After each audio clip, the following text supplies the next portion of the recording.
What is happening there? We got another great UFC card taking place this weekend. We've got two 5-round fights, both of them with actual meaningful potential title implications. We've got a bunch of other fun fights on the undercard. There's 14 fights overall. No fighters missed weight, and the weigh-ins took like 15, 20 minutes. Everyone just weighed in, bing, bang, no issues at all. And in this video, I'm going to be breaking down everything you need to know to make some money playing DraftKings lineups this weekend for the card using the Sims tools we have here at Stokastic.com. And related to those tools, if you guys want to sign up, there's a link down below in the YouTube description box. We're also running an NFL promo right now. We actually had a sub win $1 million in NFL DFS last weekend. So if you guys are looking to play NFL DFS and want yourself a little bit of a discount on our NFL packages, sign up using the link below in the promo code MILL, that's MILL, and you'll get 30% off any NFL DFS package that we have here. One other thing that I want to go over is we did a giveaway here last week. It was which fighter would win the main event and how many fantasy points would they put up. And I didn't think we would see the day that Max Holloway got knocked out, put out cold. But Ilia Topuria's power, it is no joke, and he is clearly not somebody who is to be trifled with. And DFS and props, he was the closest to the right answer. We had 97 fantasy points from Ilia Topuria last week, and DFS and props gets 98.7 as the amount of fantasy points that Ilia Topuria would put up. So DFS and props, DM me on Twitter, and I'll shoot you over a link to get you a free sub to our MMA tools. But let's start breaking down this week's card, beginning with the main event. Brandon Moreno taking on Amir Albazi, and I'll also pull up our ownership projections here and some of my exposures. So the main event, which is one of two 5-round fights, the co-main event between Rose Namajunas and Erin Blanchfield, also a 5-rounder in Edmonton. And Brandon Moreno at $8,500, he's playing 43% ownership. And then the other side, Amir Albazi, he is a little bit lesser owned, $7,700, and he is pulling just under 30% ownership as of right now. And as you guys could see here on screen, I'm leaning towards the Brandon Moreno side. I have him in 2/3 of my lineups, with Amir Albazi being in 1/3 of my lineups on the other side. And a couple of things here. If there weren't any concerns at all about Albazi from a health perspective, I think I would still be leaning towards Brandon Moreno in this main event, just because of the output. Amir Albazi is not shown to be somebody who could really put up a high number of significant strikes. He lands less than 3 per minute. He also doesn't defend takedowns all that well, just 40%. So kind of wherever the fight goes, I think Brandon Moreno's a little bit better. I think he's the better wrestler. I think he's the better grappler. I think he's the better striker. Also a little bit more output on his side. A little bit of concerns that I have on each end. First, Brandon Moreno, the last time we saw him fight, it was against Brandon Royval, and that was about 8 months ago. And then Brandon Moreno took some time off. He didn't look quite like himself in that fight. He was not terrible or anything like that. He just wasn't able to really kick it into top Brandon Moreno championship caliber tier, and Brandon Royval just kind of pulled away from him a little bit in the later stages of that fight. So I do worry a little bit, like, is Brandon Moreno getting burned out, considering that he didn't look great in that fight and then he took the long layoff? But I don't have the same concerns about Brandon Moreno that I do about Amir Albazi, because on the Albazi side, we have not seen him fight in about 1.5 years now, and that fight was a robbery. Kai Kara-France won that fight. Now, a little bit of bias on my end, because I had a lot of exposure to KKF, both in DFS and Rainmakers at the time when Rainmakers going on, and I would have won all the contests that week had Kai Kara-France ended up winning the decision, but he didn't. Amir Albazi did, and that was just not how I saw the fight. But also, you just kind of look at some of the output numbers there. Amir Albazi lands 43 significant strikes to 99 for Kai Kara-France, and if you're only landing 43 significant strikes in a 5-round fight against Brandon Moreno, you're not going to win, because his output's going to be significantly higher than that. But since that fight happened, and the reason why we've seen the long layoff for Amir Albazi, health issues, most recently, he's dealing with, he described as some sort of back spinal cord injury, where the doctors were actually concerned that if he kept training, he had potential to become paralyzed. So you consider some of those health issues with Amir Albazi, the long layoff, and then also the fact that Brandon Moreno I already consider to be the better all-around, well-rounded fighter, and I have to lean towards the Brandon Moreno side. At the same time, Amir Albazi, he's young. We've seen him make improvements between fights. Maybe during the time off, he was able to use that time to improve, but I'm not sure how likely it is, considering some of the health issues he's had. So I'm really leaning towards the Brandon Moreno side. I'm picking Moreno to win. I'm picking him to win by decision. I'm going to be getting a lot more exposure to him in DFS as well. I'm not going to completely write off Amir Albazi, but just a lot more exposure for me on the Brandon Moreno side. Co-main event, we have Erin Blanchfield taking on Rose Namajunas. We got Namajunas projected for 33% ownership, and then Erin Blanchfield at just under 50% ownership. She is expected to be the most popular fighter on the card right now in our ownership projections. And I agree with the field here. I do think Erin Blanchfield is the better side to be on for a couple of reasons. First off, there's so much more output on the Erin Blanchfield side. And one thing we've seen from Rose Namajunas in some of her 5-round fights, in particular, I'm sure you guys remember the fight against Carla Esparza, where she was the better fighter. Like, if you watch the fight, it was pretty clear, oh, Rose Namajunas is better, but she just didn't do anything the entire fight. So you look at some of the output, she landed 4 per round, 4 significant strikes, 3, 11, 6, and then 13 in the final round. And it's just such minimal output that when it goes to the judges' scorecards, she just kind of leaves it up for grabs. And that's something that Erin Blanchfield will not allow to happen. She lands 5.5 significant strikes per minute. She also lands multiple takedowns per 15 minutes. I do think she's going to be much more physical than Rose Namajunas as well. And we've seen Rose taking down in the past. She only defends takedowns at a 59% clip. I think that's a spot that we could really see Erin Blanchfield find success. Now, on the Rose side, she's the much better striker. She has more finishing power. If there is a finish in this fight, I think it's more likely to come from the Rose side. And I do think that's her most likely path to victory. If this fight goes to the judges' scorecards, I think it's probably going to be Erin Blanchfield that wins just based on the overall output being higher for her than the Rose Namajunas side. But Erin Blanchfield is hittable. Rose has power, so you could certainly see Rose knocking her out. Also, Rose is a fantastic submission grappler. There's certainly a scenario where these two go to the ground, even if it's Erin Blanchfield landing a takedown and Rose Namajunas either reverses position or maybe she's able to throw up a triangle or something like that. So there's more finishing equity on the Rose Namajunas side. But ultimately, I'm picking Erin Blanchfield to win. I pick her to win by decision. I think the most likely scenario is this does go all 5 rounds. And in that case, Erin Blanchfield is going to put up a massive DraftKings score just based on what her output numbers are. It's very hard for Erin Blanchfield to not score well in a fight that goes to a 5-round decision. Even her loss against Manon Fiorot, she landed well over 100 significant strikes, and we rarely see Rose Namajunas with that kind of output. So I'm picking Erin Blanchfield to win. I'm going to be overweight to her, even with the high projected ownership here. I've got Erin Blanchfield in more than 2/3 of my lineups, picking her to win in the co-main event. Moving on here, and some of these fights, since it's a 14-fight card, I'm not going to have as much interest in. I'll kind of glaze over some of them so I don't waste too much of your guys' time here, but this isn't going to be one of them. Derrick Lewis against Jhonata Diniz, and just high variance heavyweight fight. There's 3 ways this could go. A Derrick Lewis knockout, a Diniz knockout, or a really shitty decision where the winner puts up like 55 or 60 fantasy points. Considering the power of both of these guys, I think knockout is going to be the most likely scenario, and I'm going to favor Derrick Lewis. Oftentimes, I like to look at some of the output stats, like I just mentioned for the other couple of fights, as well as if you guys have watched a lot of my content over the last couple of years. But Derrick Lewis is somebody who, despite the low output, time and time again, he finds the finishing strike to put his opponents down and knock them out. He's the most knockouts in UFC history. And we also see some of these numbers could be a little bit skewed for Derrick Lewis because he has fought the best of the best. And every once in a while, you see him with a step down in competition. Like his last time out, for instance, he fought Rodrigo Nascimento, ices him, puts him away in the 3rd round. We saw the same thing against Marcos Rogério de Lima, where Derrick Lewis is actually a pretty significant underdog in that fight. But it's a lot of times because people are looking like, oh, is Derrick Lewis washed? He hasn't looked as good in his recent fights. But some of those losses, it's like he loses to Sergey Pavlovich. He loses to Sergey Spivak, who's just a tough matchup for Derrick Lewis because of the wrestling ability. He loses to Jailton Almeida. And then you kind of see this recency bias where the line is kind of against Derrick Lewis. And then he goes in there against these lower level competitions. And more often than not, he ends up knocking them out. Because Diniz has such big power and because Derrick Lewis is approaching 40 years old. He turns 40, birthday in February, so he'll turn 40 in a few months here.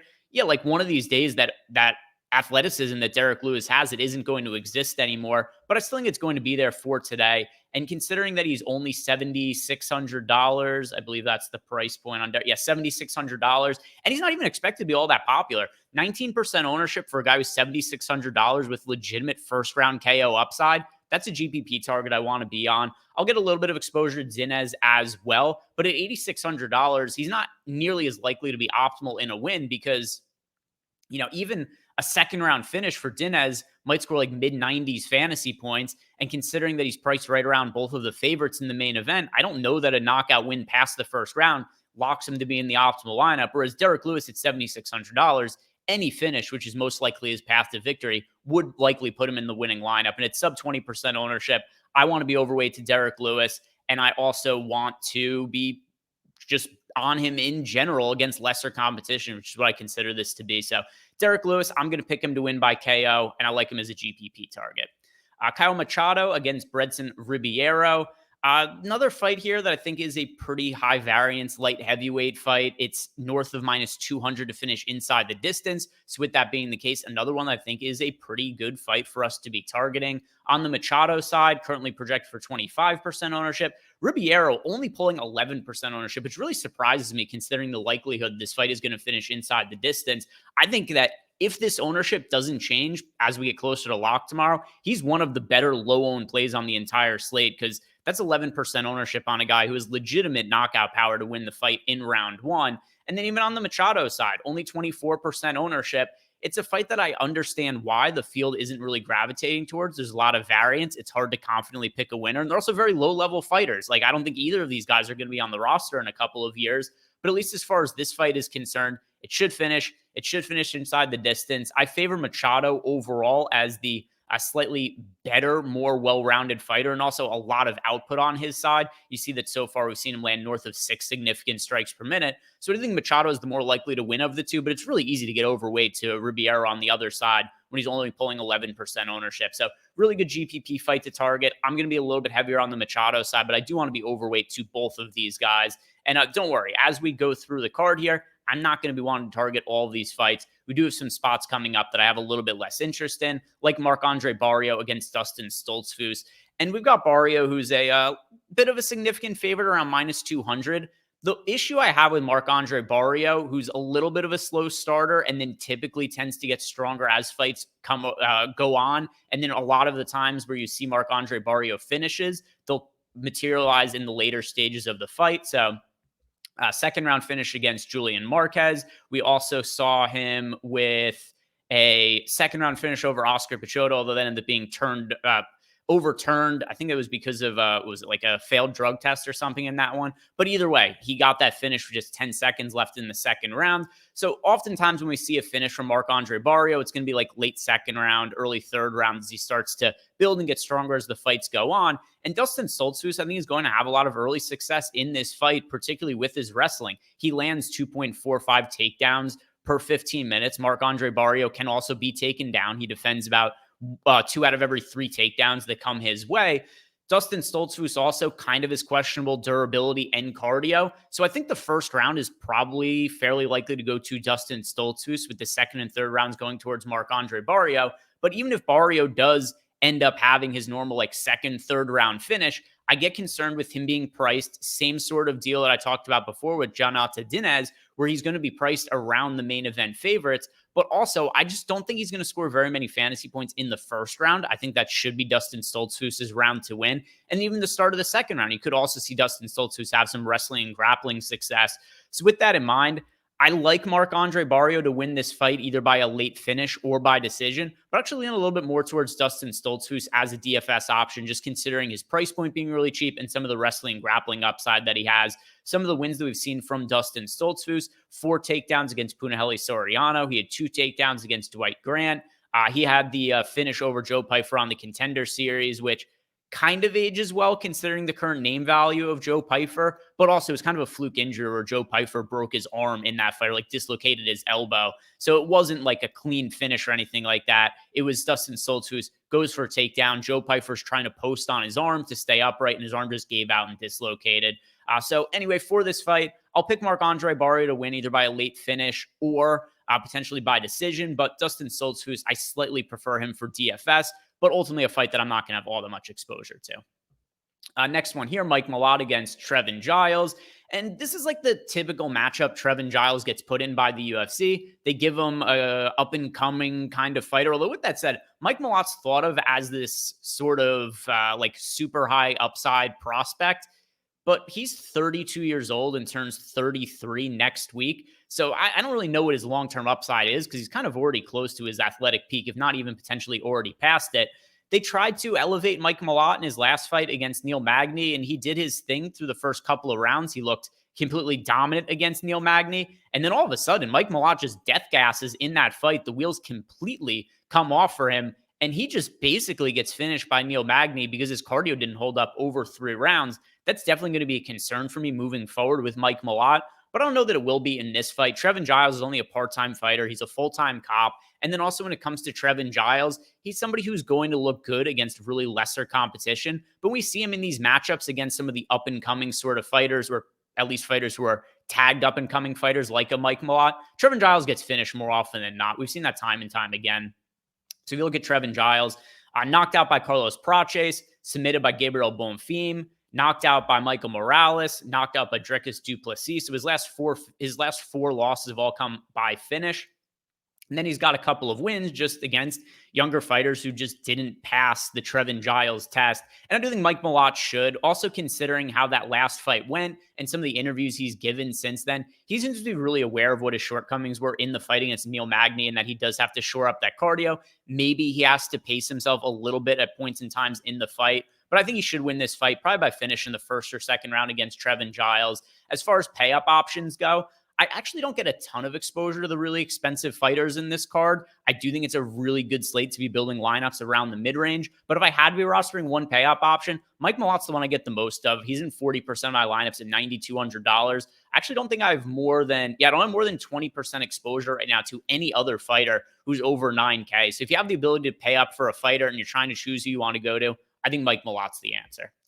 Next fight on the card, it is Eamon Zahabi against Pedro Munhoz. Really easy fight for me to write off here. I think this fight goes to the judges' scorecards. Historically, Pedro Munhoz is very durable. He also has pretty decent output. And I do think the most likely scenario is that Pedro Munhoz probably leg kicks himself to a fairly non-impressive decision win over Eamon Zahabi. Now, with that said, Zahabi has looked a little bit better in his recent fights, but there's very little finishing equity in this fight, in my opinion. Pedro Munhoz is not somebody who has a massive finishing upside in most of his fights. His last finish came, let's see, when was it? Against Cody Garbrandt in 2019. So that's 5 years ago now. Actually, more than that, 5.5 years ago since we last saw Pedro Munhoz win. And Pedro Munhoz himself is super durable. He's never been finished. So I think this fight goes to the judges' scorecards. I think it's going to be striking based.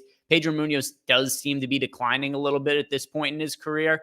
I'll still pick him to win by decision. But with that said, I think most importantly for a DFS standpoint, the winner probably isn't going to score all that well. You're probably looking like 70 to 75 fantasy points in the decision win. Easy for me to look past that fight.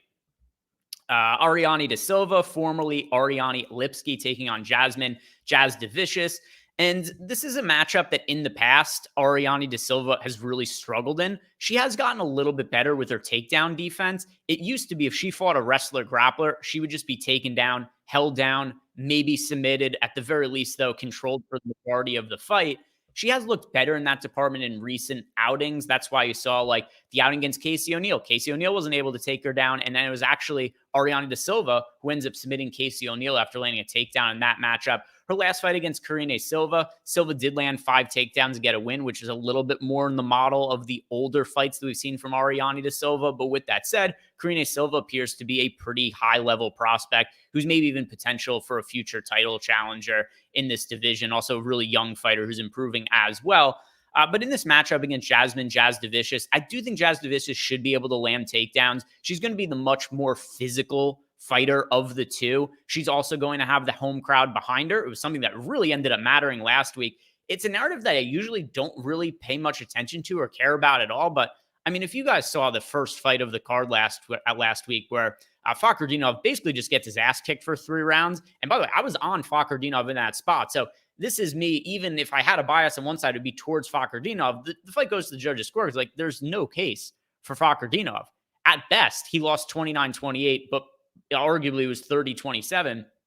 And then you get this local judge who is from the Middle East region, gives the fight to Fakhretdinov, which I assume is probably more because of Fakhretdinov's background than actually what he did in the fight. And I could also see something like that happening in this fight. If it's competitive between Jasudavicius and Ariane De Silva and it goes to the judges' scorecards, it could lean a little bit more towards Jasudavicius, especially because we don't see as many cards in Canada. I think it's going to be a very packed house, very pro-Canada card. There's a lot of Canadian fighters on the card. And I do think this fight is going to go to the judges' scorecards. And I think as long as Jasudavicius could land a couple of takedowns, I think she could do enough from top and do enough damage to end up sealing a couple of rounds away. There's probably a little bit more finishing equity on the Ariana De Silva side. Ultimately, though, I'm picking Jasudavicius to win, picking her to win by decision. And because of her price point, I'm not really all that interested in her. I currently have her in 15% of lineups at 9K, but she's projected for 25% ownership. So I am expecting to be underweight to the field on Jasudavicius. Next spot here, we have Charles Jourdain taking on Victor Henry. This is another fight in the mid-range, and I think there's a little bit of sneaky fantasy upside here just because both these guys fight at a pretty high pace. And then on top of it, Charles Jourdain, he's a very potent finisher. And then at the same time, too, he has some durability issues. We've seen him finish plenty of times himself. And he's also coming off a very brutal knockout loss against Gene Silva, where we saw him knock down twice and then ultimately put away in the second round. And it was like everything that was landing on Jourdain in the matchup, it was hurting him. Now, I think part of that is because Gene Silva just appears to have just massive, massive power. But I think another part of it, too, is maybe a little bit of wear and tear on Charles Jourdain at this point because he's been in so many wars. And Victor Henry is going to bring the fight to him. Victor Henry lands over 8 significant strikes per minute. We haven't seen Victor Henry fight since a matchup against Hani Yahya earlier in the year. Now, that fight was kind of a layup matchup for Victor Henry, but he came through. He passed the test, lands over 100 significant strikes, gets the third round finish there. And I do think that he should be the more active fighter of the two between him and Charles Jourdain. And it's not even to say that Charles Jourdain isn't active, but we just see this all the time in Victor Henry fights. Nonstop pace and pressure. He never stops throwing strikes. He's always going to be in his opponent's face. And after we saw Charles Jourdain kind of get put away and really struggle with the pace and pressure that we saw him get put on by Gene Silva in his last spot, Victor Henry doesn't have the same power as Silva, but he is able to put the same kind of pressure on. And if Charles Jourdain is compromised from that last knockout loss, maybe gets knocked out again by Victor Henry, I'm going to pick Henry to win. It's a fight that I want to be a little bit overweight to both sides of. And Victor Henry also currently only projected for 20% ownership. I want to be overweight to that mark, even if my first run of lineups only has him in 18%. And then Charles Jourdain also at 23%. I'll take some shots on him. So probably like 25 to 30% ownership I'll get on each of those guys to be a little bit overweight. But my preference, if you just wanted to play one of them in a GPP, it's Victor Henry. It's not a fight we have to target or anything like that. Just over the course of me playing 150 lineups, I think it's a good spot to be a little bit overweight to both fighters. Next spot here, Jack Shore against Youssef Zalal. And I'm not a big Youssef Zalal fan because while he is somebody who's talented, there's too many fights he's in where he just doesn't really do anything. And here's how talented Youssef Zalal is considered. In his earlier stages of the UFC, he was actually favored in a fight against Ilia Topuria. And I think if I'm not mistaken, that was Ilia Topuria's UFC debut. So we didn't know that much about Topuria at that point in time. But there was a fight where Youssef Zalal fought Ilia Topuria, and Zalal was the favorite of the two fighters in that spot. Now, as far as this matchup, I don't understand why Zalal is such a big favorite over Jack Shore, because Jack Shore is somebody who really could push the pace. He can move forward. He could land takedowns. We've seen Youssef Zalal taken down plenty of times before. He only has 60% takedown defense. So if you look at Youssef Zalal taken down by Damon Blackshear, that ended up being a draw in that fight. He was taken down twice by Sungwoo Choi, and he lost that fight. Topuria took him down 5 times. Obviously, no real shame in getting taken down by Topuria a couple times. Jordan Griffin took him down twice. Austin Lingo took him down once as well. So more often than not, Youssef Zalal is getting taken down at some point in time in his fights. And Jack Shore is just going to be the much higher output fighter of the two. Youssef Zalal, if you look at some of his stats, he got the second round finish over Billy Quarantillo, but still landed 33 significant fights in that matchup. He had the submission win over Jarno Aarons in his last fight, but Aarons is a very, very low-level opponent. The most significant strikes we've ever seen Zalal land is 63, and that was in that decision draw against Damon Blackshear. And if you look at Jack Shore we've seen multiple times in fights that have gone to decision against Timur Valiev. He had 2 knockdowns, 70 significant strikes, 3 takedowns against Ludwig Shaolinian, who also not a very high-level competition, but still 92 significant strikes, 2 takedowns for Jack Shore. We haven't seen Youssef Zalal be able to put up that kind of output. So, I kind of understand why Zalal is favored because he's still young and he's been making improvements, but Jack Shore's fairly young too. He's only 6, a year younger than Yusuf Zalal. So Jack Shore is still a fighter who's considered a really good prospect not all that long ago. And just because he has a loss to Joe Anderson Brito, which was kind of a weird loss because it was somewhat competitive, and then Jack Shore actually, from his own leg kicks, ends up busting up his shin, and then the doctor had to step in and stop it because he was just gushing blood everywhere, and he had this massive, massive open wound on his shin. And then also we lost to Ricky Simone, but Ricky Simone is somebody also who, at least at one point in time when they fought a couple of years ago, Ricky Simone was one of the top-ranked fighters in the bantamweight division at the time. So Jack Shore, I think he might be a little bit small for the featherweight division, but Yusuf Zalal isn't necessarily a massive massive fighter at the heavyweight division himself. So I can understand why Zalal is favored, but I like the output more on the Jack Shore side. I'm going to pick Jack Shore to win by decision. I think he's a really good contrarian GPP target. We only have him projected for 8% ownership. I'm going to be overweight to that mark. And then Yusuf Zalal, I have next to no interest in as a DFS pay-up option. Next fight here, Alexander Romanov against Rodrigo Nascimento. Another really high variance heavyweight fight. I'm going to be more so on the Romanov side. Another fight that I do think we want to have exposure to both sides of, but I prefer Romanov. I think he brings a lot more wrestling upside to the table. Sumo background. In the fights we've seen Romanov win where he's able to find wrestling success, he puts up big scores because he's aggressive looking for takedowns early. When he gets them, he's really aggressive looking for either submission finishes or ground and pound from the top. So some of the wins for Romanov, they've scored extremely well, 120 plus fantasy points on DraftKings. And also, while Rodrigo Nascimento on paper has 76% takedown defense, there are not very many heavyweights that actually look to wrestle. So it's not like we've seen Nascimento in a matchup of the like of facing an Alexander Romanov. And I do think we could see a lot of early wrestling success for Romanov in this spot. And I wouldn't be surprised if he puts away Nascimento with a first round finish if he is able to get an early takedown, maybe land some ground and pound, potentially a submission opens up. Now, where this fight gets interesting is if Romanov gets extended in this fight and he doesn't get the early finish, his cardio always fails him. It never holds up for 3 rounds. It often only holds up for 1 round, like in the fight against Marcin Tybura. So that's where Nascimento gets interesting, is in the 2nd or 3rd round. But I really do think the most likely scenario is that Romanov gets a first round finish, and at only 25% projected ownership at $7,900, he's somebody that I want to be well overweight to the field to, and is a really good GPP target. Few fights left to talk about. Next one here, Surrey City against Garrett Armfield. I'm not going to have a lot of exposure to this fight. It is one that I'm actually kind of surprised the odds have it as likely to go to decision as it is. But even with that said, there are a lot of fights that we've talked about in this mid-range that I do think are really likely to finish. And this one I think might be more likely to finish than what the betting odds indicate. But I don't think it means that this fight should be like minus 200 to finish inside the distance or anything like that. And also between these two fighters, neither of them have ever landed a takedown in the octagon. So that means that we're going to be relying on one of them to just put one of the other ones away with striking in all likelihood. And if you look at some of the overall output numbers, it's decent for the two of them. But City's fought very low level of competition. And the first time we did see him actually in the UFC, he made his debut against Ramon Tavares, and he also fought on the Contender Series against Ramon Tavares. It was kind of a controversial stoppage. So they ran it back, and they ended up fighting against each other in the UFC. So the striking numbers, I think, are a little inflated for City because his fight on the Contender Series ended so early here. But if you look at when he was in an extended fight in the actual UFC, he landed 79 significant strikes in 3 rounds. So I don't know that he's actually going to be a super high output fighter. And of the two of them, I feel a little bit better about Garrett Armfield. I'm picking Armfield to win. I think either a late finish or a decision is the most likely scenario. And with Armfield, who we've seen fight a little bit higher level of competition, he's the side I'd prefer to be on. But ultimately, there's other fights that I prefer to target. It's not that I think there can't be a high score in this fight. It is more to do with there are just so many other fights that I think have better scoring potential. And with it being a 14-fight card, I just can't get a ton of exposure everywhere. So what do we got? City projected for 16% ownership. Armfield right now at 14%. I don't have that much of them in my lineup, so I'll pick Armfield to win, but not a fight that I want to be too heavily involved with. Another one that kind of fits the same bill, Chet Anheliger against Cody Gibson.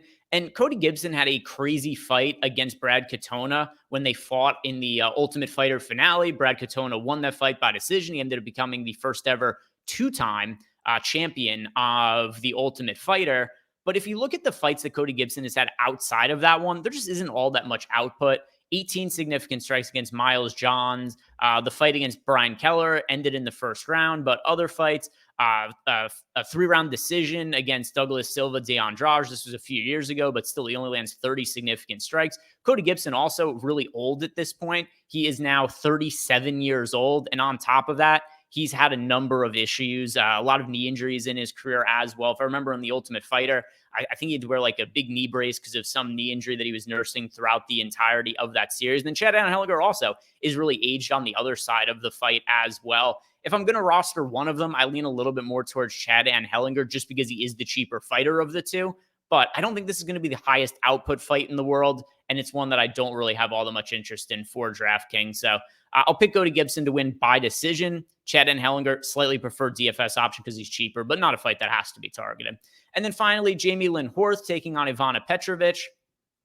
There's been some line movement towards Jamie Lynn Horth, so she is now a north of -200 favorite, but she's also really expensive on DraftKings, and I don't think there's that much scoring potential in this fight. Lynn Horth doesn't have that much wrestling upside, and then as a striker, she's very physically strong. It helps her keep fights on the feet, where she's usually able to land some of the more damaging strikes than her opponents.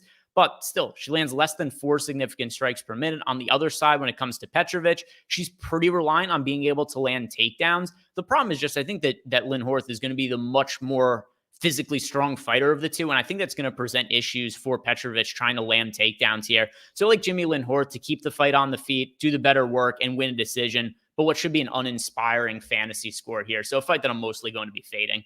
And that is going to do it for me today here, guys. Went through all the fights here, all 14 of them. Should be a really fun fight card, especially once we get past the first 2 fights of the card. It should be a ton of bangers all the way through. And the last time we had a fight card that was 14 fights, it was like a month and a half ago or something like that. And nobody even came close to having the optimal lineup. So this isn't like one of these 10 or 11 fight cards where you have to nail every single perfect fighter. If you're on the fights that are just generally expected to score better, some finishes, and you're on the right side of some of the winners, you should be live for a winning lineup without having to have the absolute nut optimal lineup, which is what's fun about some of these 14 fight cards. But other than that, guys, if you want to sign up for any of the tools we have at Stokastic, link down below in the YouTube description box, and promo code MILL, M-I-L-L, if you want to sign up for any of our NFL packages, 30% off. So shout out to what is it, Bunt Cakes over on Twitter. He's a stub at Stokastic. He won that milli over on DraftKings last Sunday. So that's the reason we're running that 30% off sale. Thank you very much for watching, guys. Good luck on this week's card. See you back here next week.